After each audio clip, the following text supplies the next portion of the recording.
guys, we are in the damn Continental. Is this happening, Sean? Yep. Is this happening? We were gone after Knoxville. We drove. We watched the mile races. We are here. We are here. The curly hair is here. Our unique movers hat is on. We're trying to get some product placement, if you know what I'm saying. But lots of things have changed, Sean.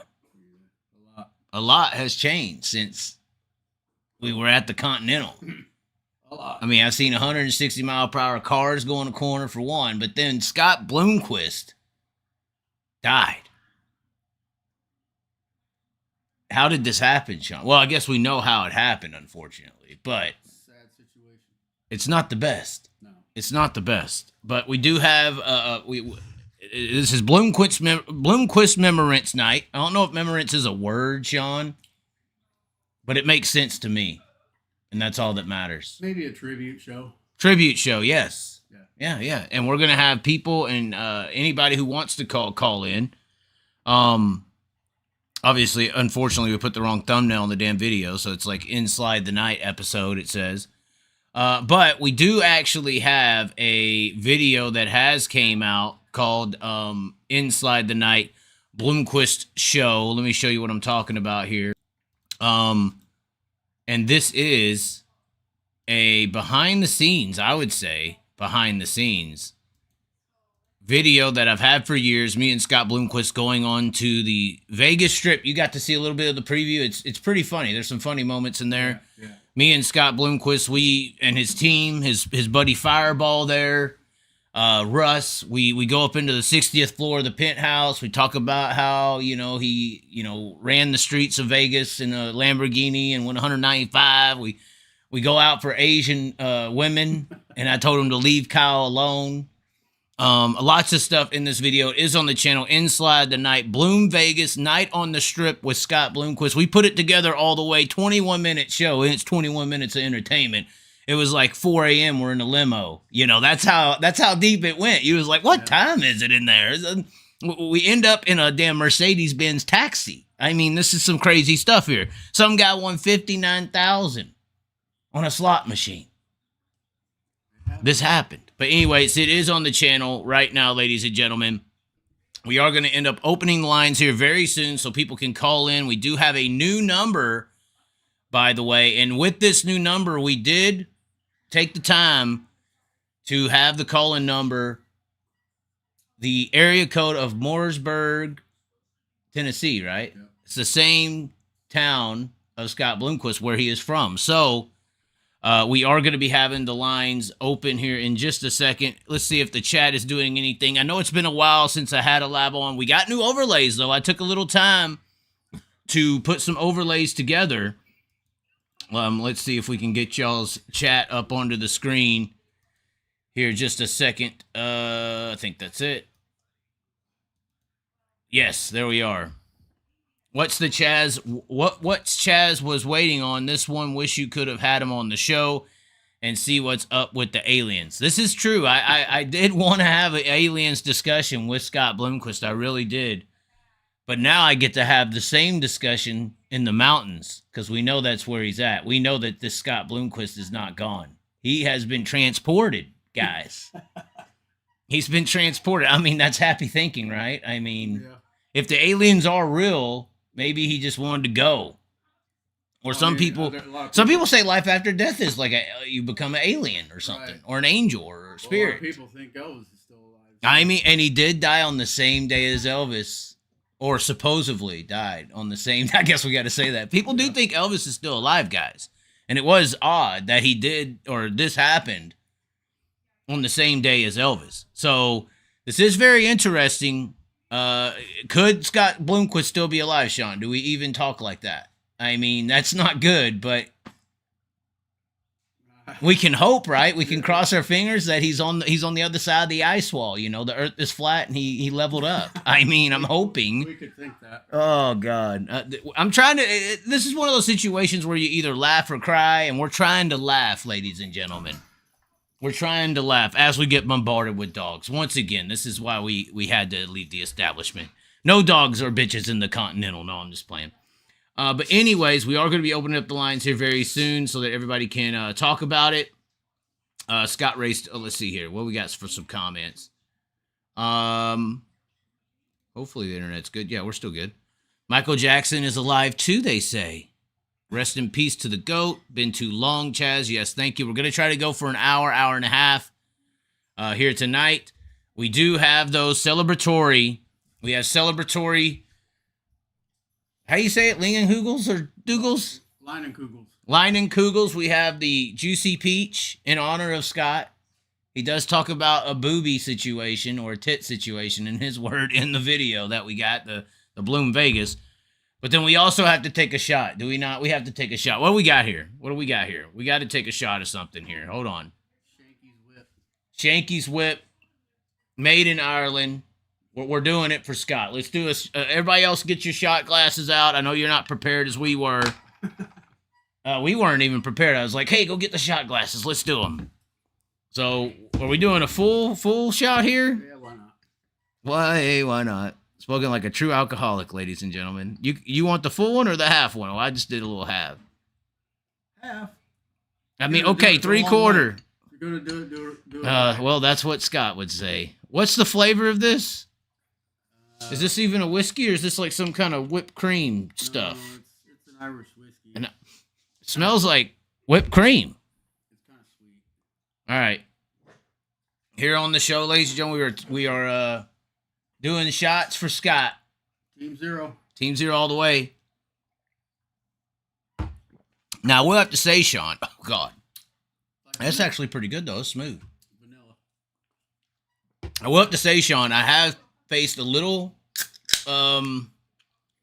blowback because ever since Scott Bloomquist died, everybody wanted to go look up every Scott Bloomquist video there is. And obviously, I got some Scott Bloomquist videos where I'm somewhat critical of some shit, like the shit with the dream, you know, and now I'm the bad guy.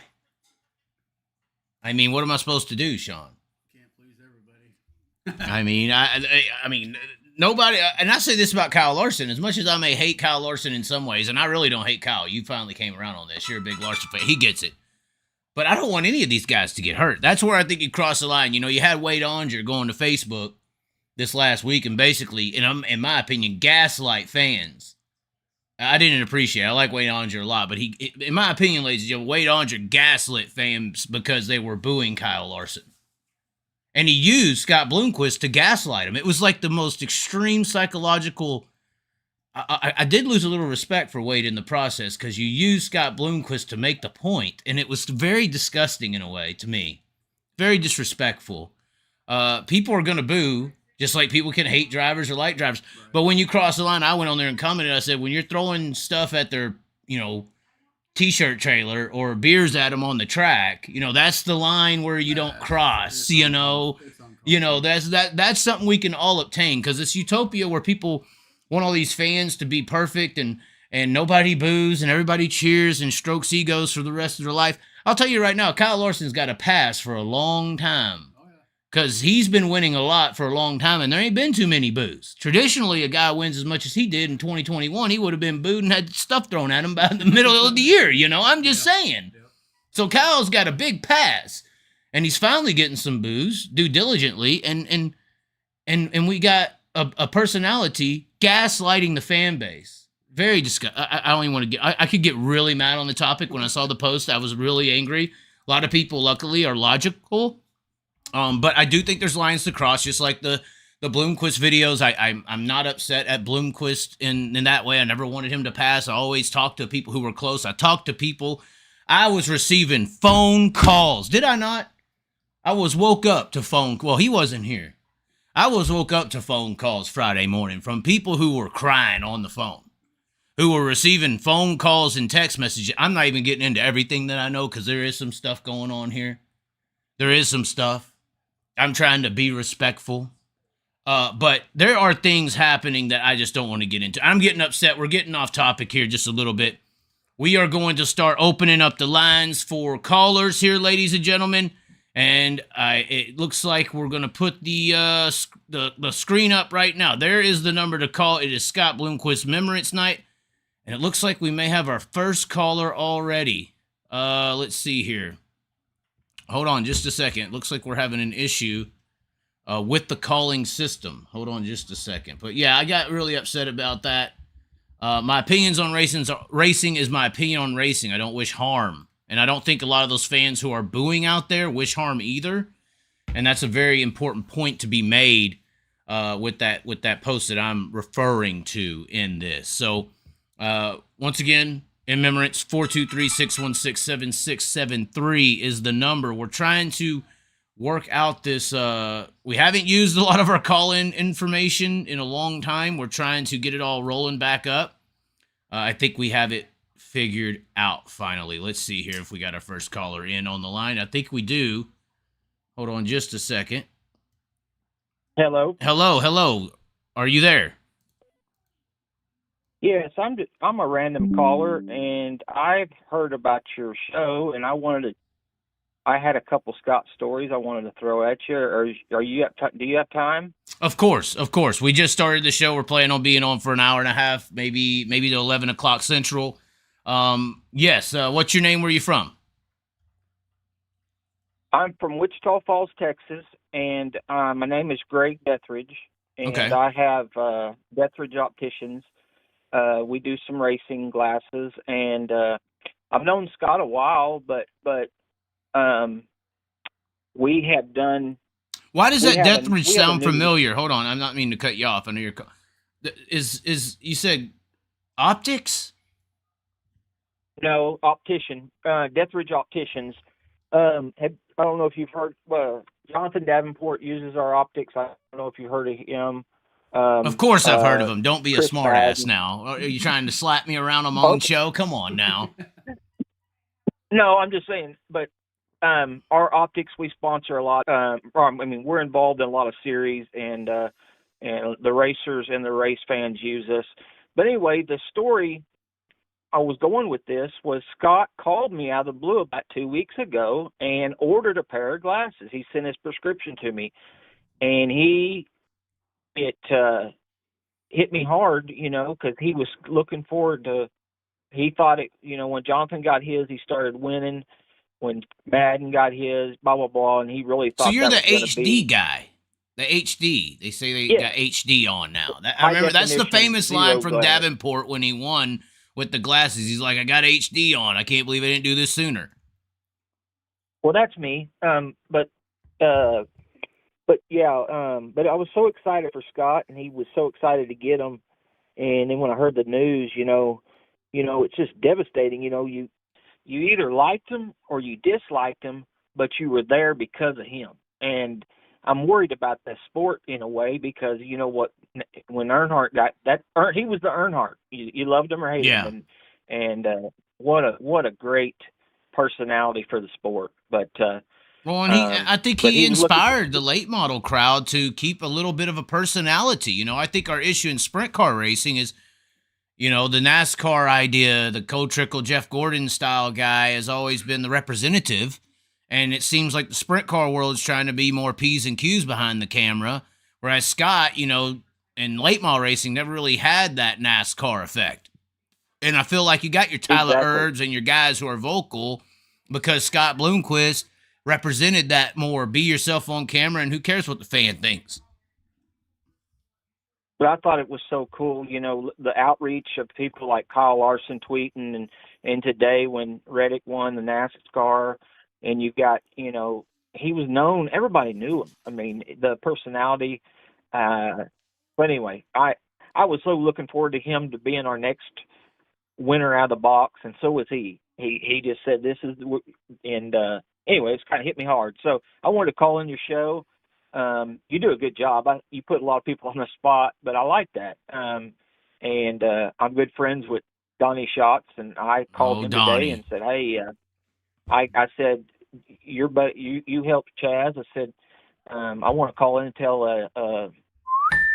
a Bloomer story, and then he gave me the number to call. So, but Donnie's the reason I called you. But hey, man, I appreciate all you do.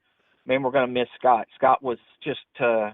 I remember going to the World 100 in the 90s, and he would just play mind games. He would beat you mentally before you ever got on the racetrack. Correct. I remember he was the first one to put covers on the back of the cars to cover up everything. He used to rope off his area at the World. I mean, showing up late, he intimidated. He was the intimidator. And what did you think of the alien stuff? Obviously, you're involved in glasses. We always think that the alien stuff is out there, but hey, I mean, well, I think, well, we can all have our opinion. I'm just saying. I truly believe in Scott's mind, he went away for 3 days, and I'm gonna leave it at that. I mean, he left. In his mind, he left for 3 days. Now, what happened, we don't know. We'll never know. But I'll tell you another thing, Chaz, is I know you drive a lot, and I'm not. Well, that's why I stopped you earlier. I've been thinking about, because late at night, Well, here's what you do. You're late at night. Late at night, you're getting a lot of glare coming at you from the oncoming damn cars, headlights, man. Just like the racers. And all I want you to do is and you don't have to, but I'm gonna throw this out there. Go to any of your local eye exam places. You can go to Walmart's got a vision. You can go Costco, any of those. Get you an eye exam and text it. Donnie will give you my number. Text it, and I'll send you our 3 best frames. And I'll put 100% guarantee that if you don't like them, I won't make you pay for them. Now, hold on, Greg. Hold on, Greg. Unlike Donnie, I'm pretty. So how are these things going to make me look? That's what I mean. I have an image, There's women. I don't know if you saw my Knoxville Nationals video. I mean, I had them rolling, I mean, how are these glasses going to look on me? That's a big deal, because my face is my business, Greg. Well, there's a saying that you can't make chicken salad out of. Oh, wow, you son of a bitch. First of all, I started this up by saying I'm prettier than Donnie. That's not hard to do, all right? We have a close receding hairline. I put a hat on. I don't know why the Outlaws take his hat off when they're doing their little videos. They should leave it on. But facially, how is this going to affect me, Greg? How will the Chaz look with glasses on? I mean, you'll have a lot better chance taking someone home with these glasses on. Well, at least I can see what they actually look like. I mean, that's for sure. But anyway, the main thing I want to call was about Scott, but you threw out that, yes, I want your business just like I want everyone's, but and Scott reached out to me and he never got the product, and that's the craziest thing about this. Some people are talking intent and all this, and there's even a video. A guy has 500,000 subscribers on YouTube, and he's talking about intent, and people believe that this was intentional upon Scott by Scott. But he had so many things planned. He had Barry Wright. I have very close, reliable sources within that whole organization that they was just combining with Barry Wright to do some chassis developments and have like a Barry Wright Bloomquist partnership that makes a lot of sense, with Dennis Erb Jr. getting a Barry Wright house car. You have your story with the glasses. It seems like this guy had a lot of things going and looking forward to doing. Well, the only story I can tell, I've never went out to his farm, but a friend of mine, Terry Phillips, had a car built about 10 years ago. And it wasn't ready when he got there, and it took him 2 or 3 days to finish it. And he said Scott would just drop everything he did and go out and fly for about 30 minutes and come back and go back to work like nothing business. So he was just that was one of his hobbies. So, I could see him getting up there. We don't know. And this cancer deal, I didn't know. I wonder where it was at, but it doesn't matter. Prayers to his sweet daughter and the family. And I see you do a lot with, you do a lot of good things for racing. Like Donnie said, you got enough controversy in you just to, you like that. He said he liked that. So, Donnie, I don't know how I was blamed for the Eldora rumor. Well, Donnie's the one that told me to call you because I wanted to let that Bloomer story out, and then while you're on the phone, I might as well get you an eye exam and let you see better going down the road. I'm not against it. I do, I just recently had my license changed, and you have to do the little eye exam, and I passed it. But I'm telling you, the L I almost thought was an I, and in my car, I got the liability. I'm in a car that's got 440,000. What is it? It's 40,000 miles on it. I can't be hitting no damn deers, Greg. And I feel like late at night, Well, if I could see those, because I did hit a raccoon the other day. It ran right out. It wanted to die. There's nothing I could do. I'm sorry. Sorry. I had to stop on the side of the road. I duct taped the fender up. We were good. You know, duct tape's awesome, by the way, Sean. I didn't know it could do this. But if I may have had a better vision at night to see that damn little raccoon with its psychoticness, I would have at least had a chance to miss it. And I've raced before, and I'll tell you what, there's some opportunities for me to get into some race cars again, but I don't know if I want to get into a car without having 110% vision, because it's a very important thing. People don't understand how much vision you reduce once you throw a helmet on, once you put a couple stacks of Taros on there, the dust is up, the lights reflect. It's hard out there on the track. I've told people I wouldn't want to get back on the racetrack without glasses again, personally. You can ask any of our customers, and they will tell you it's like going from 20 tear-offs to 0 tear-offs. And wow. And that's coming from the Ryan Tims, the midget world, to the to the sprint cars, to the drag racers, to everything. But I'll back it up with 100% guarantee. Give me a try. And I was hoping to get going with Scott and just so hey, if you don't ask Donnie about my glasses, he's the one that gave me your number. So, and he'll text him and get you after your exam. He'll give you my number. So well, they got that Danny Schatz Memorial up there this week at Red River. It's a 305 race with the Outlaws. I may have to go up there and slap him now. He's talking about me behind my back, even though it's good. Yeah. Even though it's good, we got to teach him a lesson now. It's over.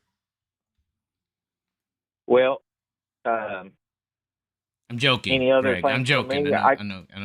Hopefully you're not taking that serious. I know. I'm trying to be, but yeah, I know this show's about Scott, and that's why I didn't want to steer away from it. But right. And I've got, anyway. I'm sure other people want to call in. I will. I'm going to go to the Walmart now. I'm doing it. Fuck them. See what happens. Go do it. Call Donnie to get my number. Once I come on these cameras with the glasses, Greg, it's going to blow people's minds. They're going to right, Sean. It's going to be like, what is this? Well, yeah, and you're going to see better. And, that's what the racers, the racers will put on a new set of rear tires to go fast one night. But, a pair of glasses to make you go fast for 2 years, every night, with no glare, no fogging, no everything. And it'll be, like Jonathan said, he told somebody on a podcast, he said, I used to be able to see a wrench on the track. Now I can see if it's a 5/16 or 9/8 or 3/8 or whatever. But anyway, but we'll check it out. I can't make it. We'll check it out. I'm sure there's a bunch of people wanting to call in and stuff. I don't want to. DeathRidgeOpticians.com. DeathRidgeOpticians.com. See us on that. And God bless Scott's family, Ariel, and appreciate what you do. But I don't know what else to say. But if I come on here looking like a Poindexter, it's your fault, Greg. Well, I've got a couple. Hey, man, I'm just. Oh, wait. Somebody's got you got eye questions? Yeah. He's got eye questions. Hold on, because he has glasses on. What's the question? Now, can these glasses be worn daily, all day long? Because I wear glasses. Absolutely. Oh, okay. Absolutely. Yeah, it's high definition. Here's what the difference is between my optics and the others is, if you were to go buy a brand new TV today at the highest dollar TV, the optics and the visual of the TV versus one that's 20 years old. Right. That's the clarity. It's a digital design with a non-glare and an anti-fog. So, but yeah, I didn't call to sell glasses. I called to talk about. Oh yeah, he has glasses on, so he's curious now. I didn't know this was coming. Great. So, but yeah, I'd have never met. Is that all the questions you had? Or yeah, pretty much. I mean, I'm a diesel tech by trade, and chemicals and welding and stuff like that. I mean, is that pretty much? Well, my lenses, my HD lenses will come with a 2-year guarantee for scratches. So if they scratch within 2 years, you get a replacement at no cost, no charge. Okay. So that way it'll give you a little insurance. Right. But okay. You're not here to Anyway. sell glasses. I know. Oh. I know. I didn't see it coming, Greg. I'm sorry. Hey, well, I didn't want to interrupt the show. It's not about, it was about Yeah, it's not Scott. about glasses. It's about So, Scott. Unfortunately, or fortunately, I would was just say. curious, though. Leave it up to the Asian. He's related But to yeah. Kyle. if you either loved him or hated him, but you were there to watch him. Yeah. And that's how many people. He was just. I don't know. I've seen so many people post stuff, and it's just amazing. And the way he brought the sport along, I mean, it wouldn't be where it is today. And man, when he was on, like at that one, was it the Dreamer Eldor when he got sent to the back? I mean, Yeah. when he was in another universe and speed. But so anyway, my only comparison is I always thought the GOAT was Bloomquist and a guy named you're gonna show my age now, but a guy named Larry Phillips. But I thought those were the GOATs. But that's showing my age. But Yeah. anyway, I'll get off here. You guys do a great job. Donnie knows how to get a hold of me. All right. We'll see what happens. We may have 2 pairs being sold now. I don't know. All right, buddy. All right. You know we're fine. Call Donnie. All right, buddy. Take care, bud. All right. God bless Scott's family. And there you have it, ladies and gentlemen. Greg Deathridge, I think it is, called in there. I wonder if we can get Donnie. Hold on. Oh, we got a caller already. On hold. 701. Where is 701 from? Hello. North Dakota. Oh, no. North Dakota. You said it all wrong. Yes. It's supposed to be North Dakota. That's how you're supposed to say it. Dakota. I already never know. thought we had an accent. It would always make me kind of wonder when people would say that, but as time goes on, yeah, I can tell. Oh, you can tell now, can ya? You Yeah, fucking Canadians. yeah, almost. What's up? Well, no, just, I thought that point, it's a point I've always made about late model drivers compared to sprint car drivers, and them not really having a path to NASCAR has made dirt late model racing more popular. Exactly. 100%. And it just, Bloomquist getting arrested, it was the best thing to ever happen to the sport. How can you say this? Well, because he would have been a NASCAR driver if that wouldn't have happened. I don't know. He would have got up there and slapped them guys around, and they would have kicked them out. Look at Austin Dillon. Look at when he got into pavement late models, it didn't take him long, and he was running right with the top guys. Well, I think, yeah. in the right situation, he would have been, a serious threat in NASCAR. Well, But didn't they it was always never- say what never was the gonna guy? happen. What was the guy's name that was tip for tap with him and went to asphalt racing and he sucked? What was his name? Jeff Purvis. Purvis. Yeah. But he never got a real opportunity. He went right true. with the guy that owned his dirt car, Jeff Finch, who ended up having a really good NASCAR team later on, but they were a startup team when he went, and it's just It was it was sabotage. right in the era when. Well, no, it was just right in the era where, $1 million sponsors were even coming into the Busch Series, and he won some races, and he won all the big pavement late model races. He won the Snowball Derby, the All-American 400 3 times. But yeah. Equipment is everything. I think they sabotaged Steve Kinzer. They took him and put him in a startup team with Kenny Bernstein just to make the sprint car guys look bad. He wasn't with a team that was ever going to be a top 10 team. But, and it's not like it was a development deal either. But he was in, way over his head with, he had hardly ever raced pavement. And, those guys were, back then, still the driver had a lot more to do with getting the car set up. Right. And he's totally clueless. You right. know? Yeah, it was sabotage for the sprint car industry. It was only to make Jeff Gordon look superior. That's all it was about. Did you see remember Rusty Wallace wrote columns and he completely buried Steve Kenzer. Well, that makes sense. That's why Kenny's the way he is. He's just a dumbass. Him saying as a dirt late model driver, most of them only make $40,000 a year. What in the hell? I mean, he says you're only a dirt fan because you can't afford NASCAR tickets. That's what he says, right? I mean, that's what he says. Our dirt fans are only dirt fans because we're poor white trash. He's being. Oh man, I don't want to get on Kenny. I'll be mean. He's being a NASCAR shill because I think he wants a TV job again. Well, doesn't he have one? Did he get one back? I think they started track sides. I don't know. Regardless, it is good that Scott Bloomquist destroyed the takeover of late model racing, like what happened to sprint car racing, because that's what happened. Sprint car racing was overtaken by the NASCAR idea, and Scott Bloomquist was a defender of that idea. Well, but that's always been kind of the sprint car thing, even going back. Oh no, we lost him. The Indy 500. I really do. The sprint car drivers are just. But winged was different. Just, that's what winged they did. Sprint cars were different. Well, they were different. That came along. That came along really in the early '80s. Nobody really cared nobody cared that Kenny Schrader went. Nobody cared. Yeah. So all right. So you're from North Dakota. Are you drunk right now? No. You sound drunk. Are you sure? Are you on shrooms? I've experienced this at Knoxville. Yeah.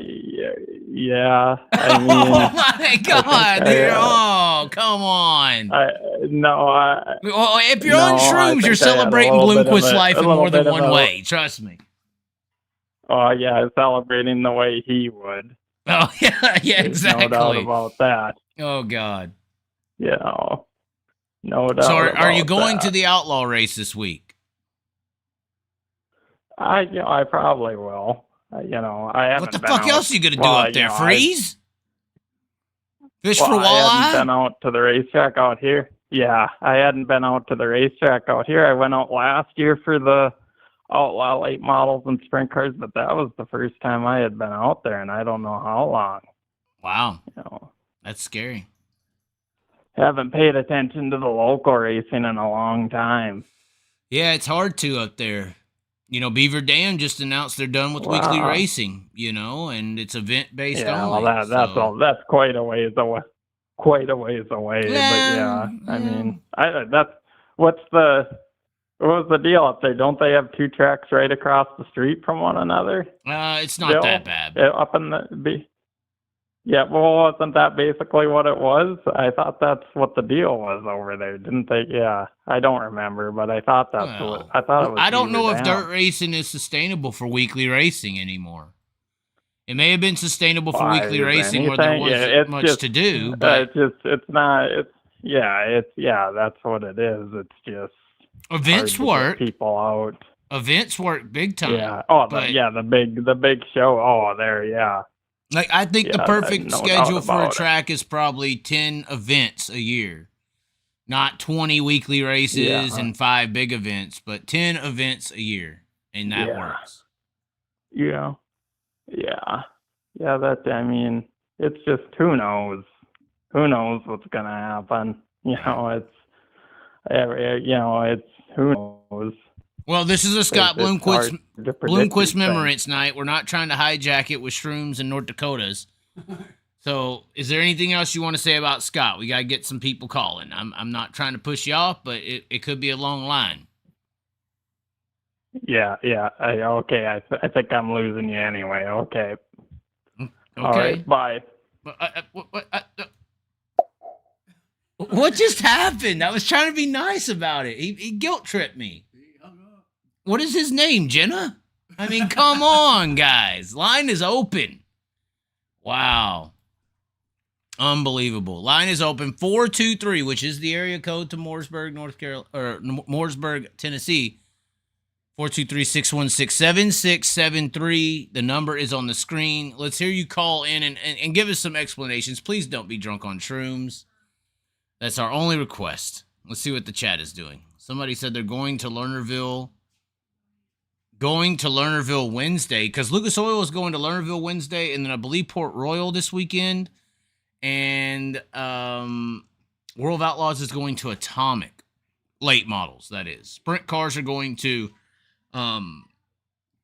Friday night River City, Saturday night Red River. That's the Danny Schatz Memorial. And then High Limit is doing the Silver Cup, or Gold Cup at Silver Dollar. That's a 3-day weekend this week. Chaz, you ready for me? I mean, you can call. The number was on the screen. I mean, do we have to put it back up? We did have a missed call. I could call it back. I don't know what that means. I mean, here's the call number once again, 423-616-7673. You don't have to know Bloomquist. If you have like a Bloomquist memory or a thought or how you feel or what he meant to you in your life, maybe there's somebody from Eldora, this was their favorite driver, just call in. And if you want to cry on the phone, I'm fine with it. I'll cry with you. You know, that's what I'm saying. Where's a beer at, damn it? Do we have another one of the Lingen coolers? We need to get slammed for this thing. Connie is looking stout with her she's got the torpedoes slinging today, ladies and gentlemen. No, she said, oh my God, that's what I'm closing my eyes later tonight with that image in my head. Earlier today, she came out and said, hey, we got to pick up your, what was it, napkins? Or no, not napkins. What was it? Napkins. She had caught me soiling myself. They were in the room, right? They weren't in the, where were they at? On the floor, all chewed up by the dogs. Oh, on the floor, chewed up by the dogs. Okay. She said ill. I'm kidding. Nothing like that happened, Connie. If Jenna would have closed the deal, we wouldn't have had to do it. But that's all I'm going to say. No, I'm just playing. All right. Where are we at? Nobody's calling. This is crazy. Y'all don't even care about Scott? Y'all are horrible people. Wow. 360s on Wednesday at Go Cup. Let's see. I guess the chat we're going to have to relegate to.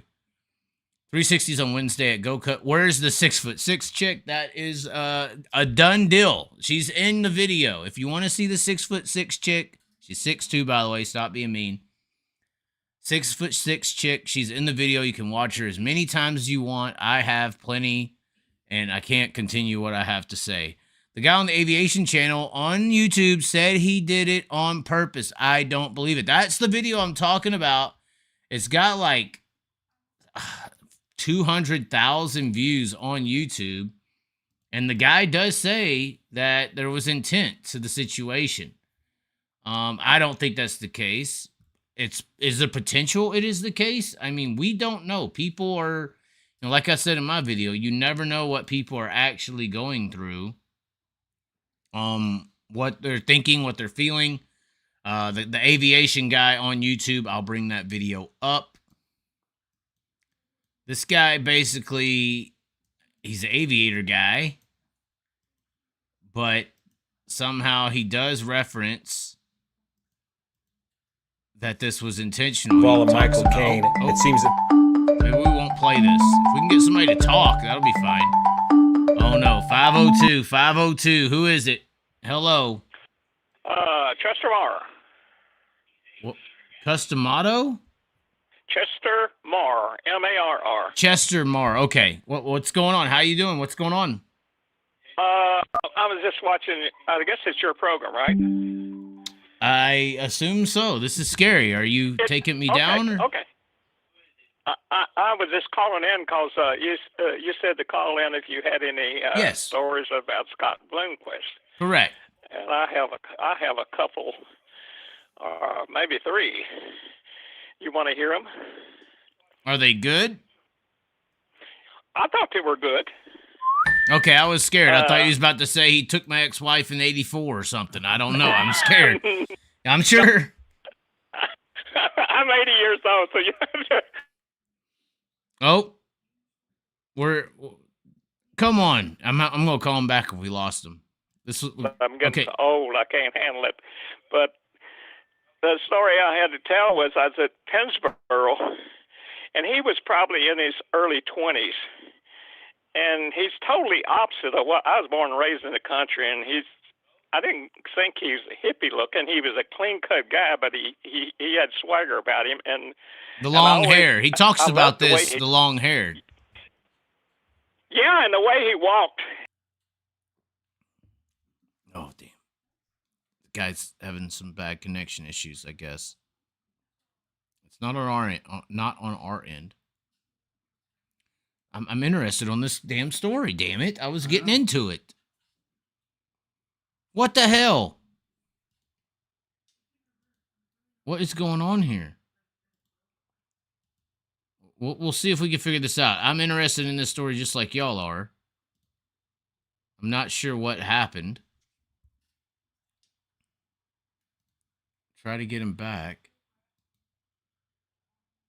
It was a 500 number.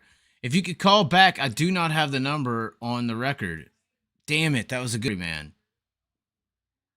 Call back, sir. What was it? Chester Marr, I believe. Call back as soon as possible. The line is open, unfortunately. We just lost a hell of a story, I feel like. That was unintentional to lose your call. I don't know how it happened technically, but we are looking forward to the call returning. Damn it, I should have wrote down his number or something. Yeah, I'm not seeing it here. Why would that happen? This is BS. Sorry about that, guys. I don't know what just happened. We haven't done the live call-ins in a long time. So maybe there are some issues on our end, but I didn't think that was the case. But if Chester, you could call back, that would be greatly appreciated. Maybe Braden. There it is. That's it. All right, I'm gonna write this number down. I'm sorry about losing your call. I don't know what happened. I'm gonna write your number down just in case we lose a connection again. But let's hear it. It was you're 80 years old. Hold on, this is great. So you've actually lived longer than the damn liberals. So you're 80 years old. I am conservative. Exactly. You know that these damn Kamala Harrises are going to destroy the world. You know that RFK is correct, but Trump's the only hope we got. Yeah. At the end of the day, I thought you hung up on me because I was going to take your wife or something. no, I don't. No, that's first of all, I ain't worried about somebody taking my wife. It's so damn small. I know it's coming. But regardless, I right. continue the damn story because I was looking forward to this. I'm sorry for losing your call. If it happens again, I have your number written down. We'll call you right back. He had did I give you my number? I have it written down. You may want to turn your background noise down, but besides that, I think we're good. Okay. But the race was, the qualifying and all that was over for that day. This is at Pennsboro. Yeah, Pennsboro. What year at Pennsboro? You know, he was in his 20s. I went up there every year, so I lost track of years, but I just tell you, he was young. I mean, and it was in his early days, and he had a terrible day. And we started across the pits to get the core after the race is over. My buddy, and we got over about halfway in the pits, and I saw Scott Bloomquist outside his trailer, and he said, asked him if he's going to race tomorrow. I said, I'm not going to ask him shit because he's had a rough day, and I'm afraid he'd just tell me, go. You know what I'm saying? I wasn't going to mess with him. Well, he started pushing on this car, trying to move it out of the way so his trailer could get out. So I said, I'm going to help him push his car. So I helped him push his car, and I didn't say anything to him, but he said, this car has power steering. So when he said that, I knew he wasn't mad. I knew it was like a normal day because of that one sentence he said, and I said, are you coming back tomorrow? And he says, well, I don't know. He said, if we come back, we're going to have to run so hard to win the C, and then we're going to have to run hard from the tail to send with B, and we're going to end up on the tail on the feature. And he said, we're probably going to run blow up a motor about lap 50. So I just said bye, and I hope to see you tomorrow. That's all I said. And my buddy said, what did he say? I said, he said he's going to race tomorrow. I knew he was going to be there, even though he's talking like that. And guess what? The kid nailed it. He come from the C, won it, came from the B, won it. started from the tail, and on the lap back 60, he blew them off. He was within a few laps of what he said, and that made me say, hey, this kid is special. This guy, he knows his equipment. Now, another time I was up there, and he was signing these souvenirs for people, and this woman, she was a woman, I say in her 20s, and her husband or boyfriend was with her. She walks up, and she's got these real flimsy bikinis. And she said, will you sign these? And he looked at her, and he said, are they used? Oh, God. And we all was laughing, and he just grinned. It didn't, he was just, there's something about the young man, and I've watched him all the years. It's his racing is just, when he's in that car, when he's in that track, he's focused, buddy. I just think the world of him, although I don't know him. Now, I've talked to his mother and I talked to his wife the last year at the North-South 100 up at Florence, and she talked to me before, but I'm sure she didn't remember me at the trailer, your souvenir trailer, and it was like I knew them all my life, Right. So that's the two stories I got to tell about him. But when he come to the track in the early days, a lot of people, these small tracks, would protest him just as soon as he pulled in on the track, and they'd want to look all over his car and nitpick on it. But they knew when he pulled on the track, they probably wasn't going to get first. So that's the stories I have about him, and I wish that people wouldn't jump to conclusions over this. I think it's too early. Well, you do have somebody in the chat actually saying something that is interesting about that. This Truth Martini guy, he's saying the police report is written to aid an insurance claim refusal, because I do believe if it's conducted and concluded as personally affected, that you don't get the life insurance. And, that's correct. And this Truth Martini is saying that everybody's saying that so that the insurance companies run the fucking world. I don't know if anybody's figured that out yet, but well, yeah, they're like the number one. They're the number one supporters of lobbyists in state government, federal government, city government. The insurance companies are all in the back pockets. Yes, they all work together. Yeah. Insurance companies are, we can talk about the military-industrial complex, but these insurance companies, very, very close second. Right. But that would make sense in a way, and definitely negatively in the life insurance claim department to save money. And that is unfortunate that people could be jumping that way and even supporting that way, and it's actually helping the insurance companies that are, the scum of the earth. But right, and I can understand that maybe some people will want to get that out. I'm not saying he didn't. You understand what I'm saying? If he did, that was his choice, and I have no problem with it. But I think that one guy said on one of the tape things that I watched it, he had 5 gallons of gasoline strapped between his legs, or in between his legs. I told my brother today, I said, "Down, he hit an old oak barn. If he hit that barn, assuming that picture is correct, he had 5 gallons of gas, and the gas on the plane, there wouldn't be no barn left." Right. It's not like there. Yeah. It's not like there's a big giant fire arsenic looking scene, Now that doesn't mean that what they're saying didn't happen. I'm not arguing that. I would never. Yeah. We can't speculate on what is or isn't.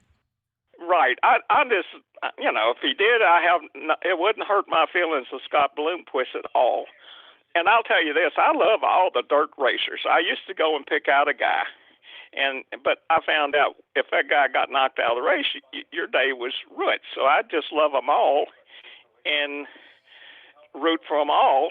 And who wins, that's who I clap for. Right. So I learned it was better to be loved like them all. When you went to an event that had all these big drivers, your night was over. If your favorite driver got out, you would just run it. You know what I'm saying? But I just think I can't tell you what I'm going to do at the end of my life. You see what I'm saying? Right. I don't know. But what I do. Did you see that video where that aviation guy is at the end? He's basically saying, it's under belief. He took his own life. Did you see that video? I've seen it. I've watched all these, and I've seen several that talked about it. Yes. And when my brother and I talked about that yesterday, and I said, well, I had called my granddaughter because she just loves him. And I told her, I said, now you're going to start seeing some bad stories about Scott Bloomquist. She said, what do you mean? I said, well, when this is over about him dying, and there are going to be people start all kinds of stories. Now, they may be true and they may be wrong. So when you see this, I don't want you to get all down and out, because you just got to use common sense. I don't think he would have flown the plane into his barn. If he wanted to take his own life, why wouldn't he just fly it into the ground? I have a picture of him when he was very young. His car's sitting outside this barn, so this barn meant something to him. You know what I'm saying? Right, but that also leans towards making sense, that if he was going to go out, he would fly into this barn that meant so much, and in this plane that meant so much. That also plays the other side of intent, So insurance companies are going to do everything they can to keep paying off, which, and they may be correct in doing so. I'm not saying that. I'm not judging one way or the other. And it's just like me. If I died and I've told the kids, hey, I don't know what the end of life is going to be, right? And I might be in so much pain that, hey, I don't want to be in here no more. Right. But I don't see Bloomquist as being in. He's come back before. Mm-hmm. I don't think his life was over. He had a beautiful daughter and he had just ordered a pair of glasses. Apparently, he was doing stuff with Barry Wright. Yeah, and didn't he run in the Dream or one of the races up at Eldor? He flipped. Over here. Yeah, he flipped. Yeah. Well, when he got out of that car, that's the first time I've seen him. He had no limp, and he looked like he'd lost 40, 50 pounds. He looked in good shape and walked across that. He took a hard lick, and he was running for fourth. He had passed Babb for fourth. Yeah, he was racing Babb. Babb clipped the rear end and turned him. Now, I think Babb made a mistake. I don't think it was intentional, but I think he got on it a little bit quicker than he should have, and he should have just tapped his brakes a bit and tried to pass him on the end. But Scott was going to get fourth on that move, and which means he might have got up because he would have been a caution. And Scott's the best always was good on restarts, so he may have gotten in the feature. You see what I'm saying? It doesn't make sense. It kind of don't. When you think about everything, you think of the Dethridge deal, the Barry Wright chassis jigs. I heard they just delivered the chassis jigs like the day before to start this Barry Wright Bloomquist partnership.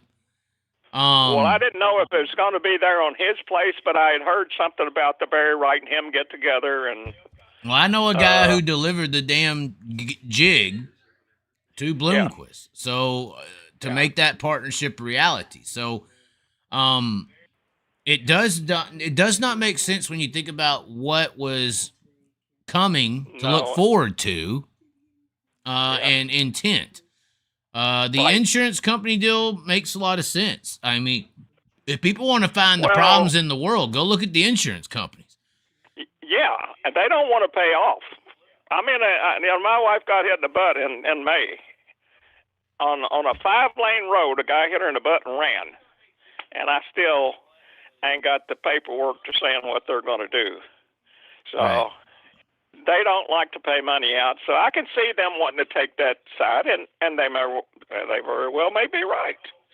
But I'm just saying, I've seen all these stories about drugs and all this, and I seen the interview with Scott with Dale Earnhardt. And Thank you so much for Why your did support they of this never channel, come, especially the when folks over on news puts Patreon out that make something, this he was content arrested possible. for drugs up in the Northeast.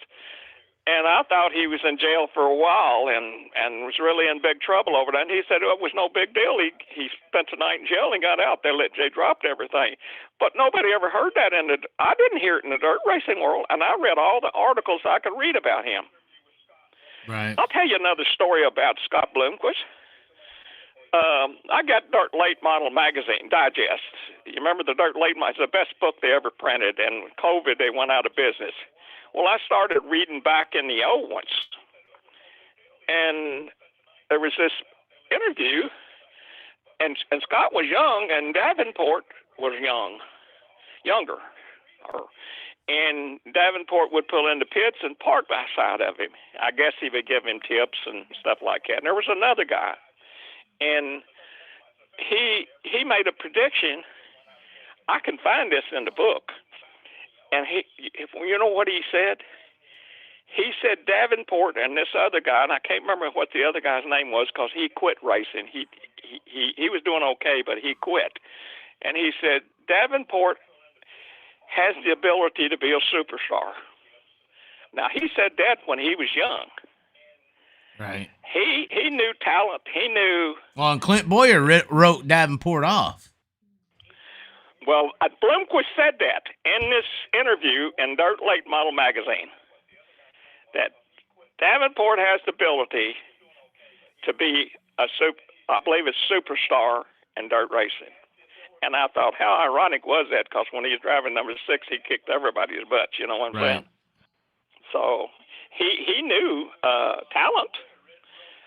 I just don't see how a kid can come from California at 16, 17 years old and race with dogs. Right. And he did it young. And, you know, it ain't like he had somebody tell him how to drive a dirt track. His dad's smart, but I don't think he knew how to drive a dirt car. No, he knew how to fly a plane. Now, Bobby Pierce. Right. Bobby Pierce, I mean, he's listened to, and that's credit to him. Bob Pierce I watched him. I loved the heck out of Bob Pierce, too. And, but Bob Pierce told that kid everything he knew, and that kid's listened to him, and that's why he's as good as he is, as quick as he is. But Bloomer had nobody to teach him. Think about that. Nobody. Right. To teach him anything about. How can you pick that up? How can you be that talented, that young? That's what I'm trying to say. Right. He's special. He was special. Yeah. And I can't tell you in what way he was special. I don't know how a kid can think of build a race car and compete with Larry Moore and beat him when he's 20s. So a lot of the stuff they told about Bloomquist, I'm just now learning was not true. You know, the TV puts stuff out there and people hear it and they believe it forever. They don't see it if somebody retracts it. They may only retract it once and nobody ever sees it. And I watched that interview with Dale Earnhardt Jr., and that's where I learned. I mean, I believe what he said. I have no reason to disbelieve what he said about the Tennessee thing, but I thought he had and Dale Earnhardt Jr. thought he was in jail for a year, and so did I. Right, but it wasn't the case. And he wasn't. No, and nobody ever said it. Nobody ever got on TV, and I never seen it written anywhere. And I think Bloomer fed off that. I think he realized, hey, I can keep my name out there. You know what I'm saying? Bad or good, it sells T-shirts, and 50% of them hate me, and 50% of them love me. Yeah, screw him. If you could have heard the crowd, the night that he came from the tail, I mean, it was one continuous roar from the time that race started to the ended. Or the time he was heavy on or light on the scales. Oh yeah. And the thing about it is, and I'll tell you another thing. I talked to Billy Moyer's wife. That was before he divorced down at Bardstown. They had a World Dirt Track World Championship down there. And she said, I wish, Billy Moyer, that's her husband, I wish Billy was more like Bloomquist. And I said, what do you mean? She said, well, he's meek. He won't stand up for himself. Oh, wow. And Bloomer will stand up for himself. In other words, if somebody was selling something that had his image on there, hey, he stopped it. But Moyers wouldn't. And she told me that. She said, I wish Billy was more like Bloomquist. And I said, why? And she said, because Bloomquist stands up for himself. It didn't bother him to shake the leaves, you know what I'm saying, or disagree with them. I mean, I gotta tell you, I always did say, and I told people at work, I've been going since I got out of the Army in '68, and I went to Eldora every year, never missed one of them forever, till about 5 or 6 years ago. And I told them at work that dirt track racing was going to grow. And, you know, dirt track racing in the early days was drinking and fighting and shooting. Right. And they said, how you figure that? All they do is drink and fight. And I said, well, I'll tell you why. Because the average person in these small towns has nothing to do on Saturday night. Yeah, this is true. And racing gets them a place to go, and I said I can see them changing it because they want to get the women and kids there because that's more money. You know what I'm saying? Right. And they've come a long way, and it has grown. See, I went through the wedge car. I remember the wedge car. All the changes, dirt late model technology from the '68s to now. It's unbelievable how much has changed. Especially versus the sprint car, where the sprint car hasn't changed much at all. It can't because it has a fuel tank on the back and it's just got a cover over the motor and it's got a front axle and no transmission. Right. How can they change? You're right, they've not evolved. Sprint cars has not evolved, whereas dirt late models keep evolving. I don't know how long they can do it, but people like Bloomquist and others are the ones that have done it. I said Bloomquist is a person that brought dirt racing to a higher level, and then Forrest Lucas, there's two people, C.J. Rayburn, Bloomquist, C.J. Rayburn, and they're coming about the same time, or about dirt late models where it's at today. Now, and I hope that it can continue to grow and doesn't become more like NASCAR is what I'm saying. Right. Well, all right. Well, thanks for calling in. I'm sure other people want to chime in, but your stories were good. Your opinion and thoughts were great. And those are the things that just happened. You know what I'm saying? I didn't go looking for that. Those are things that just happened, and those are things that I've seen through my 80. Well, I was 24 when I got out of the Army. First dirt race I saw when I was 5 years old. I never forgot it. But my dad was poor, but we didn't go to any races after that. And when I got in high school, I went to a few, but I never really started going back until after I got out of the Army. And I'd stay up all damn night and get home a couple hours sleep and go to work the next day. But I'll let you go. I don't want to take up all your time. And hey, I appreciate you listening to me. Well, keep calling in. So, next subject, who knows? I'm sure you keep up with the sport. Okay.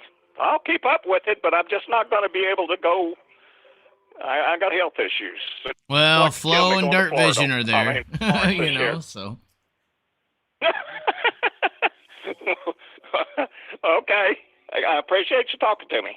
No problem, sir. Bye-bye. Thank you for your service. That was Chester. Good one, huh? You think so? Interesting. He had insight. This whole insurance thing, I didn't think about this angle.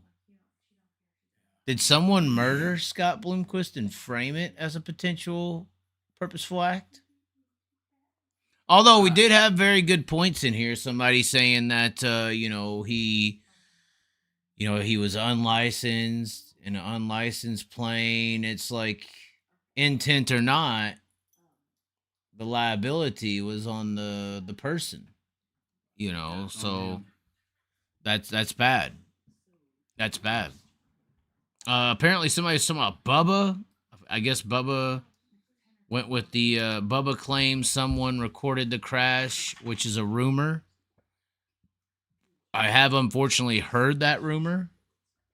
I don't think it's the case, but it could be. You never know. There's a lot of question marks in this, unfortunately. Truth Martini, they just can't face facts head on.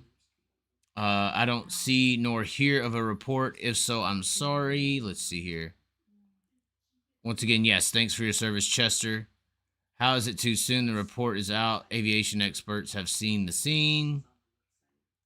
Right or wrong, it's too soon. Bubba, not very respectful. And if he did end his own life, it's his choice. We have no idea what's going through people's minds. Hey, you never know. You really never know. The line is open. We're probably got time for one more caller, half caller. I mean, we're still babysitting puppies and throwing shit around. We got balayages. All kinds of. We got 5 people sitting on the ground.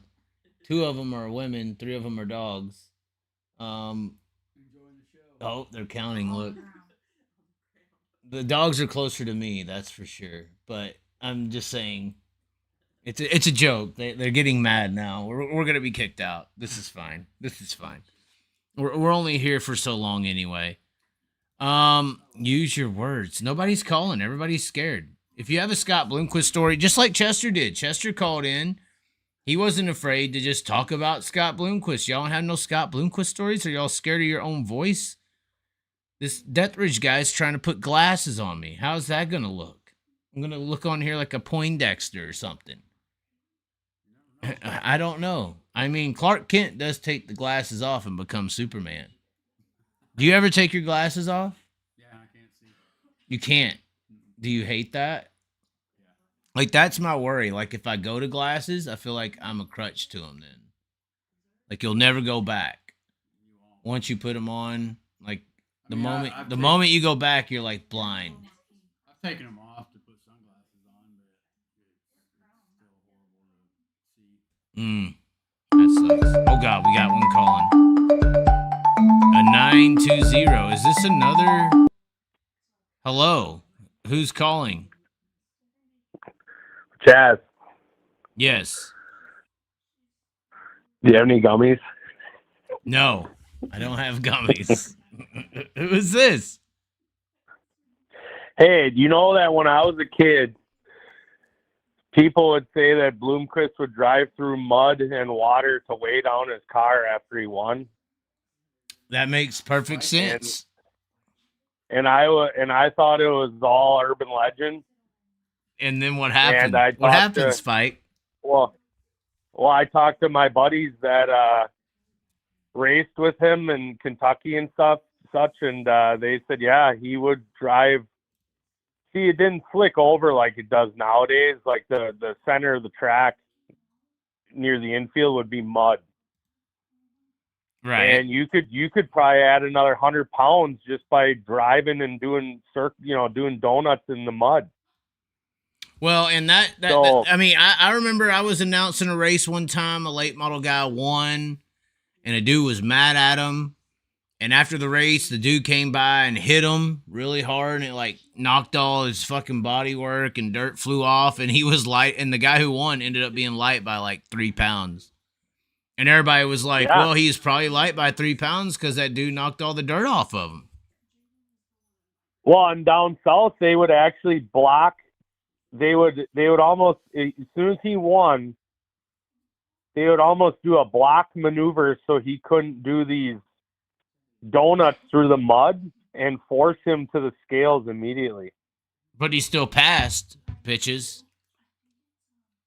I mean, I don't know, because I heard stuff that he would fail too unless he went through the mud, you know.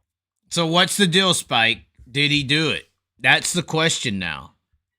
Bubba the Love he drive through the Sponge. mud? We got a guy with 500,000 subscribers saying that he intentionally did this. That he drove into the deal with the plane. I mean, the guy was a night owl and was up, you know, just from what I know of the guy, just from knowing people and following the guy's career, he probably was still awake from the evening. And he's an unlicensed pilot. Yeah. And this is hobbyist aircraft. I mean, you can apply aviation logic to what he did, what he was doing, and you really can't necessarily say, oh well, there was no skid marks on the ground, therefore this was an intentional method to strike the barn at a high speed. I mean, he could have been doing barnstormer techniques and was just fucking around and didn't know. I mean, well, he could have just... The insurance claim idea to make it intentional is real, but like we were just saying, you know, if you're an unlicensed pilot in an unlicensed aircraft and shit goes wrong, I don't know if you can escape that intent insurance wise. You know. Well, what insurance company is going to give you a life insurance policy for when you fill out your occupation, you're a, 1099, independent contractor race car driver? Oh my God, Spike, you're horrible. Nice way to ruin for the real. night. I mean, no, I'm saying like it would have to be a very high paying life insurance policy, meaning you'd have to put a shit ton into it every month for them to even insure you. Right. Because, if you race for NASCAR or IndyCar, they've probably got a manual as big as a freaking phone book in New York to give to an insurance company to say, this is our safety specs and standards, and they probably have their own health and life insurance anyways. But I'm just saying, even if you were a snowboarder, well, I'm a professional snowboarder. You think that a life insurance policy is going to feel good about that? Probably not. You know what I mean? Yeah. Things can go wrong. Okay, so it's all about risk versus Go ahead. Risk versus payout. That's what these insurance companies look at. The police report is written in such a way that there was a lot of personal information added to it to sway the insurance company in one direction. So. Apparently, Bubba the Love Sponge is saying Bloomer asked Fireball to record it. Bloomer had a 5-gallon gas can between his legs. None of that was in the report. I mean, he said that's a rumor, apparently. Yeah, but I mean, none of that's in the police report, so I don't know if, usually they would say video evidence has been submitted to the police, to detective so-and-so, blah, blah. Right. Unless they came back later to, but then again, it's like, I don't know if that would be something possibly that an insurance company would want, not necessarily police. I don't know. Right. But the guy earlier was saying police collude with insurance, and I think that's potentially true in some cases. But when you're an unlicensed pilot in an unlicensed aircraft and shit goes wrong, liability is on you. I feel like, no matter if it was incidental or intentional. Well, you'd get nothing at that. They wouldn't pay out anything. Right. Right. I mean, if I don't have a driver's license and I'm driving a car that's not insured and not covered, and I run it into a wall, that I'm not going to get a life insurance policy out of that. Right. Right. But you see, a lot of people are like, how could you be an unlicensed pilot? Most people that have hobby planes, if they're just flying them around their property, they don't license the airplane. They don't license themselves. There's no need. If you're not flying long distances, you don't get a license. It's not a big deal. Well, yeah, I know the aviation guy did say that. I'm sure you saw that video, right?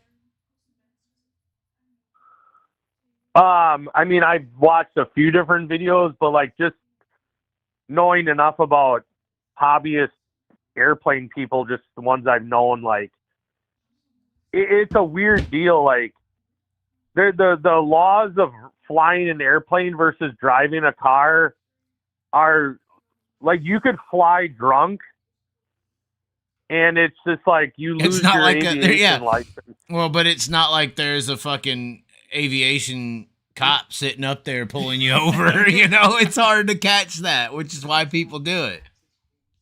Yeah, but like if you drive drunk, you're fucked. So. Well, I know, yeah. Well, that would be my point. It's like nobody really polices aviation. Well, yeah, it's like a weird. But then on the flip side, if you do anything in a boat. Oh, you broke up. Oh, it's like Sean went his way. Hold on. Nobody can hear you, Spike. I'm sorry. Sean went to get drinks. And since he left a vicinity, the Bluetooth headset ear deals we wear had disconnected, so I can't hear you right now, Spike. Fortunately for all the women of the world, we cannot hear anything you're saying right now. I think we're going to be able to hear you now, potentially. Are you there? Testing 1, 2, 3. Oh, no. I heard him. Can you hear me? You heard him? Yep. Oh, can you hear me? I can hear you now, unfortunately, yes. Yeah, okay. But then if anything done on a boat is like considered 10 times worse than a car. Yeah, it's true. BWIs are real. I actually had, I know you don't think I ever did, real work in my life, Spike, but I actually managed a boat company in Dallas where we would rent out boats and pontoons and jet skis and stuff. And then we got them for free on Monday, so we would have these big parties every Monday on boats for free. But, yeah, we would have like situations. Gilligan. Oh, it was very Gilliganish. But I will say the scariest moment ever was on a jet ski that I've ever experienced. But regardless, yeah, I mean, if you got popped on a boat with drinking and driving, dude, it was like 3 times the penalty. Like you didn't even, it wasn't even like the fines and shit. Like you lost your driver's license for boating. It's like, how does those things intertwine? Like it was crazy. Right. Well, and like if you hit and run a car, I mean, it's like, it's not even a felony. It's like a civil, it's just like, it's a fine. Obviously it's hefty. But if I you actually hit and run a experienced a hit and boat, run. I experienced a hit and run car. My DWI, I sideswiped a parked vehicle that I had earlier in my life. And yeah, you're right. It's like nothing. It's just like an add-on. It's nothing at all. But if you hit and run a boat, it's a felony per person on Right. So if there's 10 people on the boat. Your life is done. 10 felonies. Yeah. But the police reports is written in such a way that they provide a lot of story about his situations to paint a motive, which is very fascinating, usually in a police report. Yeah. Why is the motive why is there a motive like, that he killed himself? Why is that the motive? Why? Well, it depends who shows up, man. Like, I mean, I deal with cops, every day, and the ones I deal with are cool, but I've dealt with other cops in the world that are fucking pricks, and they decide that day they will wake up and want to be a prick and fuck your life up. So, well, and I'm sure they probably didn't like Scott. Scott was an anti, rule follower. Yeah. In that little bitty town. Who knows what his like? Who knows? The Wisconsin guy, right? What's that Wisconsin guy that is being framed for killing these people? It's like a Netflix documentary. But Stephen Avery. Yeah, it's Stephen this Avery. little bitty fucking town where the cops didn't like him or whatever, and they're trying to they've been trying to for 15 years frame this guy for murdering people where the cop might have did it or whatever. It's like Scott Bloomquist in this little town may have had throughout his years of living there and being this big badass fuck you cop guy. He may have had some people in that local law enforcement that don't like him. Well, you goddamn right. I mean, and that just on a side note, me and my cousin would sell scrap metal to that salvage yard, the Avery salvage yard, when we were teenagers. But why would the intention of a county be to frame a Stephen Avery? Well, ironically, the day that he got accused of murder was the day that he was supposed to get a multi-million-dollar settlement for wrongful imprisonment by the county, which would have bankrupted the county. Right. Yeah, that's a whole nother subject, obviously, but... Right. Yeah, that Avery deal is very, wow. Yeah, it's very wow. That's why it was a documentary, Spike. That's why it's still going today. And it was multi-generations of polices involved in that. Hatfields and McCoys. The cop that showed up to the scene, if this was truthfully an accident and completely not premeditated in any form, and the cop shows up and is like, yeah, my grandpa or dad was the sheriff that tried to book, or the judge that tried to book Scott for cocaine distribution and possession. And the local authorities gave him work release to go race, and he never had to show up to jail other than a few times. Fuck him. We'll get him eventually. Right. Mike Stanball just said, try to get Cody Summers on your show. I have had Cody Summers on my show. He's very corporate, though. I wouldn't say very. He's pretty loose, but there's not going to be too many people want to talk about this. No, that's the thing is nobody wants to touch it. They're scared. This is the beauty of it, and this is the beauty of the Chaz, is what you're saying. The Scott Bloomquist, the Chaz is a beautiful thing, but the Scott Bloomquist was a very much a polarizing person. He was an enigma all his own, and he discussed things that made you think and made you question and made you think, man, he's nuts. Or else you think, well, maybe I'm nuts and he's right. And guess what? When it's all said and done in this situation, we can look at this and go, damn, did he just go full throttle into the thing to take himself out?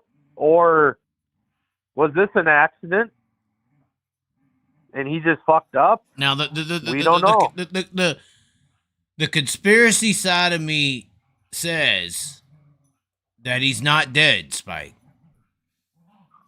Honestly, the full-blown conspiracy, lizard people, I know, Illuminati, how they operate. He obviously died on the same day of Elvis. Well, even if intentional, maybe he was trying to give us a hint. People still think Elvis is they think Elvis is alive. Is he still alive, Spike? Did he go to the other side of the ice wall?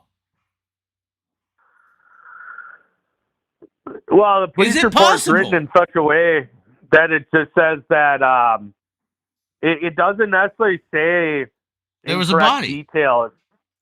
Right. There wasn't a body, Spike. Usually the police report will say the deceased was found in such and such prone position, blah, blah, blah. Right. This injury, that. Nothing was reported. It didn't say anything about a body, Spike. That's the creepy Illuminati shit. That's why I'm saying the conspiracy side of me says he's still alive. Was it a fake So then death? there's or that's the other thing is, listen, guys. Oh no, here we go. I'm gonna- Oh no, you're playing- gonna agree with me. You're gonna agree with me. Hey, You're gonna. Oh no, hey.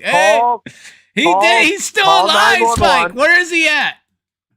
hey, Is he in the Scott bunker? says, call 911. I'm lighting this fucking plane up, and right next to the barn here. And when they show up, say he fucking flew the bitch into the wall. And I'm outta video here. it, or say there's a video. Yeah, but but I'm out of here. Dude, this is real. You know, I mean, I know maybe- if I clip this and put it out to the world, we're gonna be the most hated people in the world. But there is nothing about a body, Spike. And like you said, I know that's usually So- usually protocol every fucking time, Spike. Yeah, Every so time. now- Not like this isn't like us just talking randomly. This is like protocol that doesn't add up. Literally. Right. Literally. So he's got.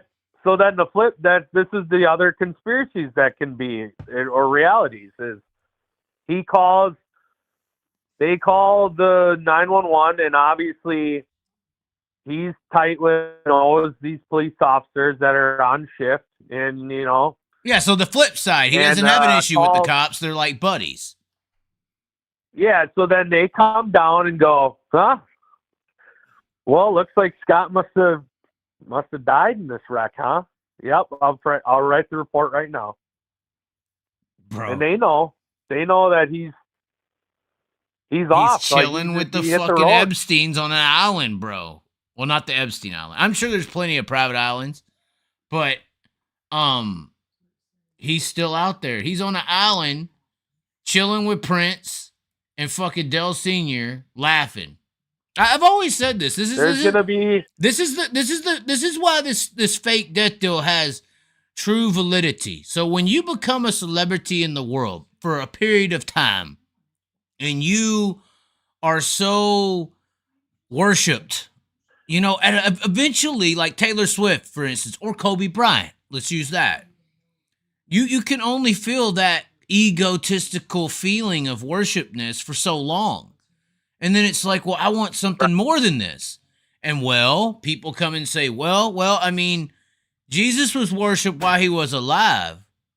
But once you die, that's when you are worshipped like a god. That's when the next level of worship is obtained. Because everybody will mourn you, put you down in shrine. The typical playbook of when a legend dies. And the fake death, egotistical way of looking at it would be like, I get to fake this death, and now I get to see everybody worship me as a god, even though I can't. I get to actually technically live as a god as an external person who is not able to interact with the humans, but they're going to worship me. right, but you got to rise again. No, that never happens, Spike. This is why this is always a joke. You don't rise again. Right, but what I'm you saying, go on the other side of the ice wall and you live with the elites that run this fucking bitch. And you watch fucking reality TV, which is real TV, the Truman Show that we're all in and playing in right now. And that is your entertainment. You get to go. You go to the next level. They're on the next level. Once you go to level 2, you can't go back to level 1, Spike. No, but that's where you're missing it. Scott's mortal body right now, he reached a point where it was breaking down. And I believe that somehow he's found an opportunity to go to somewhere, some island, to receive some special treatment. It's almost a situation where he's going to be young again. He's going to come back as a new, young, late mile driver. You've He's lost gonna me, change Spike. The fucking You've lost me, Spike. I'm What do you- sorry. If the death is fake, and once again there is no body, I know this is conspiratorial. It's extremely offensive, I'm sure, to a lot of people right now. But well, if people are there is no offended when we are body, even Spike. There thinking is about no his body. death. There was no reporting of a body and how it was looking or anything like this. I'm sure there is. Once we put this out, the Illuminati will have their fake report and be like, here it is, and this is how it looks, you know. Just like with Hitler, they had a skull. It was a 35-year-old woman's skull, but it was a skull. They had the body. Right. But they didn't initially report this. And initial reports, what are we going to say, Spike? 98% of the time have some description of the body. There is none in this. Right. There was none. There was none. And we're talking about Scott Bloomquist, who interacts with fucking aliens. Did they come and get him, And Spike? I would want an autopsy. Did he go off with the fucking alien, Spike? I want to know this. Did he take their route? The lizard people. That's what I'm saying. If he's on that level, which I've always speculated this with Bloomquist. I've always speculated, and this is why in our Vegas video, if everybody goes and watches it, there's parts I had to leave out due to security issues with the Illuminati in Vegas. I didn't want to die. But there's some things with Bloomquist that has some question marks. If those 3 days that he's talking about is real, which I've experienced those 3 days, that's why I wanted to have that interview talk show with him about it, then he knows of this next level control, and he is connected with these people. When you're connected with those people, all this shit that we're talking about, you know, TV, politics, it's all second fiddle. The real rulers of this shit are next level in control. You can't even imagine it. You won't believe it, even if we told you the truth. So if you're in connection with those people on that next level, you can do anything in this level, and it's believable. So for there to be no body, Spike. Why would he foreshadow in that flow video from a year or two ago, and he specifically highlighted that yellow plane and said, this is the plane that is so slow that you can't even die flying it. He did say that. And that you can bail out. You can bail out of it because it goes so slow. And it is true. It is a starter plane. Dude, what is happening? Dude, I got fucking goosebumps, Spike. What you doing? I forgot all about that. What are you doing, Spike? And why would he say... Where is he at? Where is Scott at? Damn it. Is he in a bunker in Nevada? He's not dead. Hey, and all these hold people, on. Are we willing to go on the line right now and say Scott Bloomquist is not dead? Hey, all I got to say is... what do you mean? Don't back up, Spike. Don't back up. You're pushing the throttle down. Listen. Enter the corner. Ride the cushion, Spike. Go with me. Come on, Goose. I'm backing you up with this. I'm going to back you up with this because I'm going to say one thing.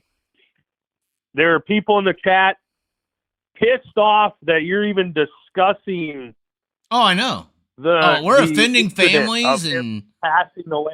Michael Rigsby's going to kill me next time he sees me. Oh, I'm sure. I mean, No. Even before we went into because honest to God, Scott Bloomquist, dead or alive, would love these conspiracies. He really would, honestly. Scott Bloomquist would love this discussion. And he would say the same thing. He'd be looking at it and going, nah, this is kind of fucked. I think this is bullshit, you know? Yeah.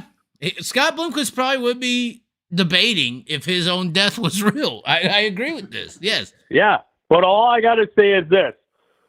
Earlier in your chat room, I'm unable to even comment, but I'm reading the comments of people. I unblocked you, so I don't know how. And the people are saying, just let him rest. How dare you even speak about this incident?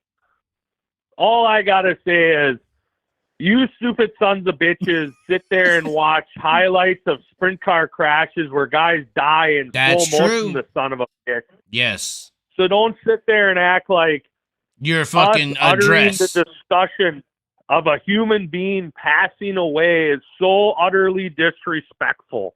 Right. When you sons of bitches watch teenagers die in open wheel fucking cars every weekend. Right. Basically, You what you're sick saying, fuck. Spike, is these fuckers in the comment sections and these societal dirt people are narcissists by the definition. They're playing a fucking Right. victim when they are really the predator. Absolutely, and they've seen how many different incidents happen. And they watch them And- over and and- over and fucking share them and love them and think it's great. But don't say it's Right. great. But if we discuss, hey, there's some fishy things about this situation. Well, damn right there is. It's Does true. that mean that it's all a hoax? No. I'm just saying the police report's fucked. Right. And once again, 98, maybe 99, 99.5 if we're talking about all of them, involving crashes. If we're talking about crashes, I would almost say probably 100% of them have the body as a identifiable case. Almost 100. Well, and I would want an autopsy. If I'm the police, I'm going to request an autopsy to determine if he was under the influence, if there was anything perhaps somebody gave him, etc., right? You want to know more to it. Right. Unless they showed up and said, yeah, Scott's in there somewhere, but we know he hit the road. Somebody said that Scott is being autopsied as we speak. Okay, good. Good. Well, and that's good. How do they know? Now I can't run with the Illuminati deal. But Who the fuck's saying this? How do we know? Is that Bubba the Love Sponge talking or what? God dang it, Spike. Don't ruin it. I like Bubba. I've been on his show many times, but the fact of the matter is he does. You gotta realize, once again, your sensitive fan base. He referenced it as a rumor, not as a fact. Right. We can't People speak get about it. offended. That's all it is. They want to control everything. The narcissists are in the comments. This community is narcissist. Listen, it's a tragedy. It's sad. Whether it was an accident, whether it was premeditated, whether it's a conspiracy, whatever it may be, it sucks, you know. Bill W. But I just will said. say- Bill W. said, "I just watched the video with Flo." He says he not only says you can jump out, he says that he already had crashed it and jumped out. Yes, and he knew that he could jump into the water too, if he was high enough. Whoa, But you bro! can't get that thing This that is high. next level. Hold on, hold If the you're- fucking horses. What's going on here? Is Bloomquist? I think Scott's fucking live. I'm gonna text him now. Fuck, I'm gonna be like, hey, where you at? Let's do an interview. Text him. What the Text fuck? Hold on, we're texting Scott right now. I'm gonna see if we get. And the fact is that if he hit the barn at that low of a trajectory and there is no skid marks on the ground, that's impressive because you wouldn't have any buoyancy beneath you. Yeah, And he didn't hit it at a angle. we'll see what happens. I just texted him. I just texted him. I said, hey, let's do this interview. That's like an interesting part about the airplane. At this point, Hit on man. the ground. At this point, man. It didn't fucking skid. It didn't skid. What's going on, man? What, dude? I'm getting scared now. Hold on, what's about to happen, Spike? Does he know it's Do you coming? have the picture of the barn? I had this theory, Spike, that Do you have I had a theory that, you know, these evil people know that, like, maybe a big war or nuclear war is going to happen, and they're going to reset the planet and become the new gods of the new future. Like these storytellers will leave, like, little clues back and shit. And that the elites, the What about rulers, the rulers will, like, go up in, like, spaceships or something, or they'll go to a safe spot, reset this bitch with a big nuclear explosion, and then they'll become the new Jesus and apostles, and, you know, they'll just, they'll become the gods of the new human race that comes forward. Book of Eli shit. Is Scott Bloomquist a part of the Book of Eli? Is that what we're talking about here? Is something big coming that we don't know about, Spike? I think that's where he's going to come in a younger, resurrected state, you know? But people won't recognize him. He'll look like Tom Cruise if that's the case. Scientology will win. Right. He's going to... His hair will be cut short. He'll have a tan. He'll be lean. I mean, people are going to be like, this new, young, hot, late-mile driver. Ken Joseph just said that's heavy, Spike. It is true. Like, I still believe that. If these rich elite fuckers, they're going to know this bitch is going to blow up. They're going to take off in some, spaceship or something, reset this bitch with some, Inferno, come back, leave little tablets, some Anunnaki shit, Sumerian texts, and then they are the gods. It's true. Well, that's what they did in the early 1900s with the World's Fair. That's what that's probably it's probably what they did 12,000 years ago. We act like we're not an anthill. I mean, we they are an wiped out anthill. all the... You ever seen St. Louis around the time of the World's Fair? In the early 1900s? I did not. Dude, it was a fucking utopia. I mean, it was one of the most innovative, beautiful cities in America. It was also the center of one of the biggest slave trades in the world. That's why every highway goes there. That was the original slave trade road. That's where the big auction houses were located. And then the World's Fair happened, and all of a sudden everything just gets wiped out.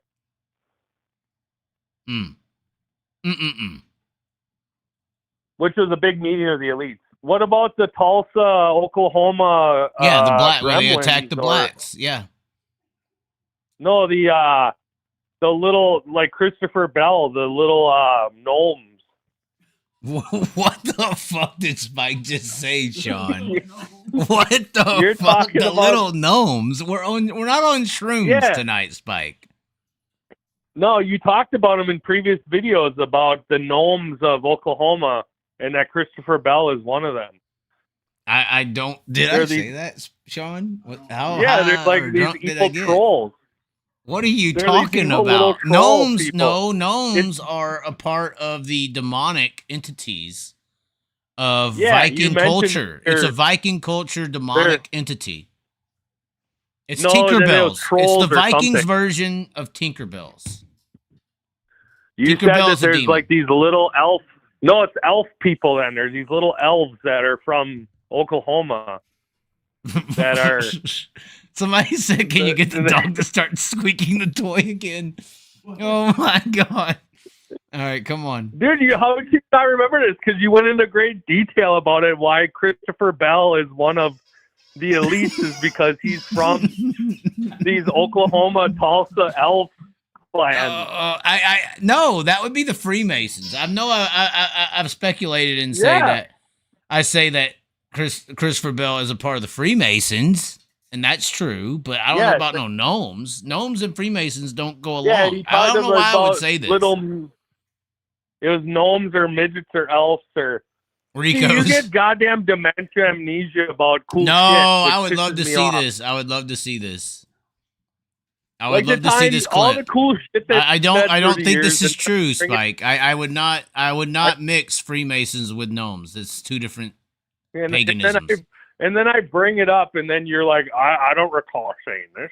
Now, I would admit it. I just don't think I would mix Freemasons or Masonics with Vikings.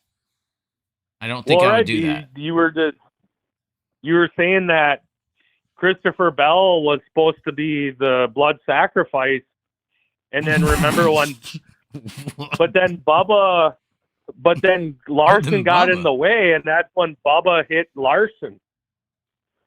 Larson was the savior of the Bell. Okay. Are you done, Spike? Is that it? I would love to see this clip. I would love to see the clip of me saying it. Will you make it? Don't use AI. Don't use AI to make it, but go get. Hey, if it's there still. So I don't have time for that. I can. Exactly. See, you're a liar. See, because I drink, you try to manipulate me, Spike, and I'm not as weak as you think. I get drunk and I remember things. That's the difference between me and the girls you drug. I remember things. The girls you drug them and they don't. It's a big difference. Spike. Hey, what happened to that 6-footer that you forced to go to Knoxville? Not forced. What happened? Did I hold on? Did I do a good job in the video or no? I didn't even watch it. Talking about Spike. I closed the deal yesterday, if you want the truth. Seriously. I can't see you. I can't see you shove cameras in women's faces all night. It's like porno. Yeah, I think that's why they're down to do it. I actually got plenty of women wanting to do it now. They want me to come and do like we're gonna turn it into like the dirt track bachelor / bachelorette. We're gonna have dates at racetracks and just like yell and argue all night. The one girl that wants to do it is actually very sad because we had planned after Knoxville. She messaged me. She's like, "We got to do a video like that." I'm like, "Okay, we can." She's very attractive. Too many racers have tried to message her, but we have a relationship. I'm trying to sneak my way in there as the simp of the situation. But at the end of the day, talking about? Our idea was, yeah, we'll go to like a big late model race and you'll run out of the Bloomquist trailer and I'll be like, "Who's that hot blonde?" And I'll like run up on you and like be like, "Hey, what's your name?" Blah, blah, blah. You know, try to like simp it, you know, make it funny. And then Bloomquist died. And now it's all like, fucked. The idea is screwed. She's all messaging me crying and stuff. "I can't believe our video won't work now. You know. Who are you talking about? I can't disclose my target, Spike. What the fuck? Who is crying? What is she crying about? Because you can't film a video anymore? No, because she was a big Scott Bloomquist fan. Oh. So the idea was she was going to run out of the Bloomquist trailer and I would film this happening and I would like randomly come up to her and be like, "Hey, who are you?" You know, like a stalker fat guy. And then that's how it would like begin. 50. No. She's not like 50. No. No, I don't aim low. I don't aim low. I aim high. Did you see how tall that chick was? I just saw 5 seconds of video and then I was like, I really feel bad for this chick. Oh, you're so pathetic. So pathetic. I felt like you do, like when Tyler Courtney fucks all these women. I felt sympathy. And then I felt like a bitch like you. And then I was like, "What the fuck's wrong with me?" And then I watched. And then you drank the kratom. Then I watched a video of me. Then I watched a video of me choking out some chick. Oh my god! Wow.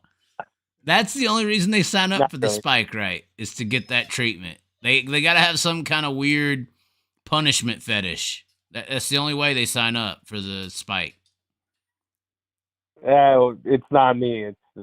It's them. It's them. So. It's them. It's them. 100% correct. All right, Spike. I think we got to call it. Connie's saying we're too loud. Connie. She's not here anymore. What's she up? Left. She's mad.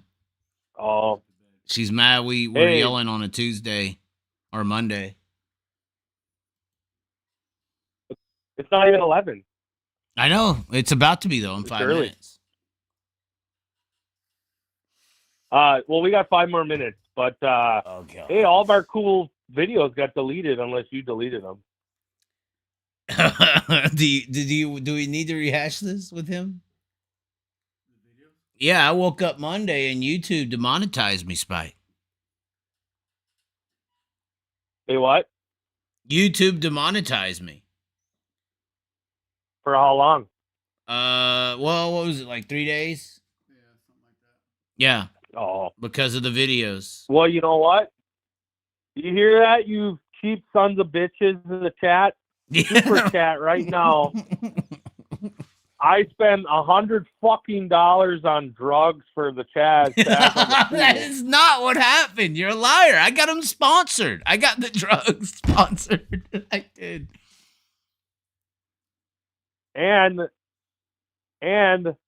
I gave him Viagra so he could hang with that tall bitch. No, that is not what happened. That's a lie. And I had to pay her by the hour. That is not what happened. Although I might have had better chances if that was the case, but nah, that's true. But no, they better Wow. super chat, you cheap sons of bitches. Are we 99 going? cents. Are we going to the Scott Bloomquist Memorance event at the World 100? Well, I always go to late mile events. That's my life. Right, but they're having like a Scott Bloomquist thing. Oh, Me and this chick are trying to play something off of that potentially now. Not respectfully, obviously, but it's our only option. We had better plans, but See, you go to things to get content. I go to things to actually experience life.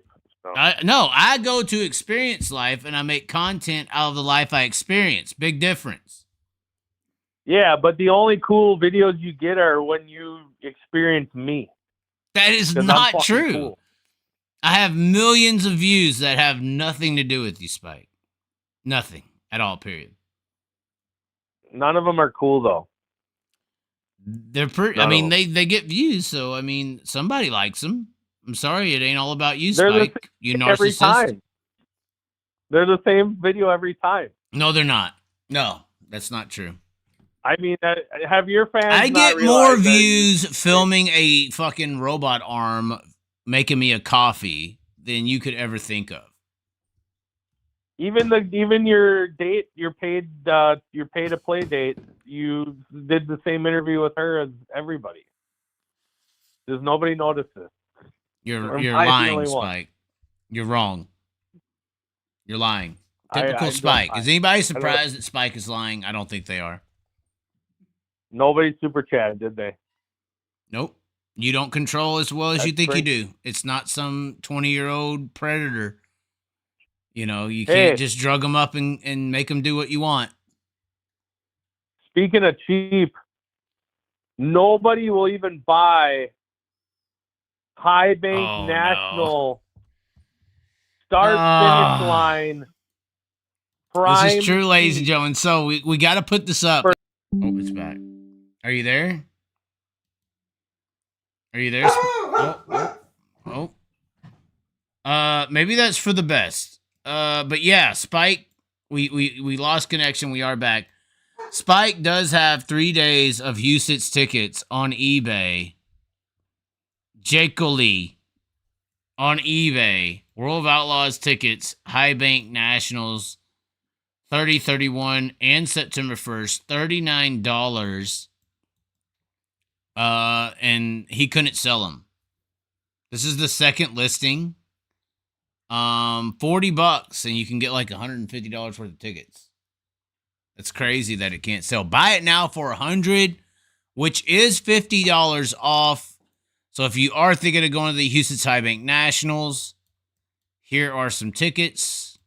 But if you want to go to a real race, I mean, Eagle is an option. But anyways, ladies and gentlemen, I think that's what just happened was for the best. Connie's mad at Sean. We're one night out here. We're leaving tomorrow now from the Continental. Probably going to North Dakota. Is Scott Bloomquist alive? That's the question now. That's the question. I'm scared to answer it, ladies and gentlemen. Anyways, thanks for tuning in. We will catch you next time.